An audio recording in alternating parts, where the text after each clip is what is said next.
up and ডাউনটো হৈ থাকিব আমি আগত লিড কৰিছিলোঁ এইবাৰ ইউ পি পি এলে লিড কৰিছে এতিয়া উত্তৰ ফালৰ পৰা কাউণ্টিংটো চলি আছে দক্ষিণ পিনে আহি আছে দক্ষিণ পিনে মানে বি পি এফ পাৰ্টিৰ বৃহৎ হেৰি কিবা ছাপৰ্টাৰ্ছ গতিকে 7 ৰাউণ্ডৰ পৰা আমি লিড কৰিম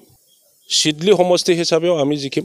আৰু কোকৰাঝাৰ লোকসভা সমষ্টি হিচাপে আমি জিকিম আপুনি দেখিছে ছেকেণ্ড ৰাউণ্ডত আমি লিড কৰিছোঁ আৰু থাৰ্ড ৰাউণ্ড ফ'ৰ্থ ৰাউণ্ডত কোকৰাঝাৰ পিনি অলপ ইউ পি পি এলে লিড কৰিছে সেইটোহে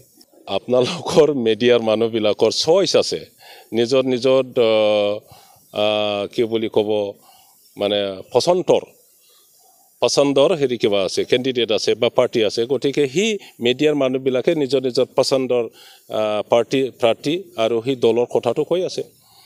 আমি দেখিবলৈ পাইছোঁ মিডিয়াৰ মানুহবিলাকে গুৱাহাটী বেষ্ট মিডিয়াৰ মানুহবিলাকে প্ৰায় 90%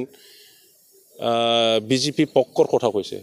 আৰু ইউ পি পি এল যিহেতু বিজেপিৰ লগত আছে ইউ পি পি এলক উঠাই আছে সেইটো হ'ল এটা চাইক'লজিকেল ৱৰ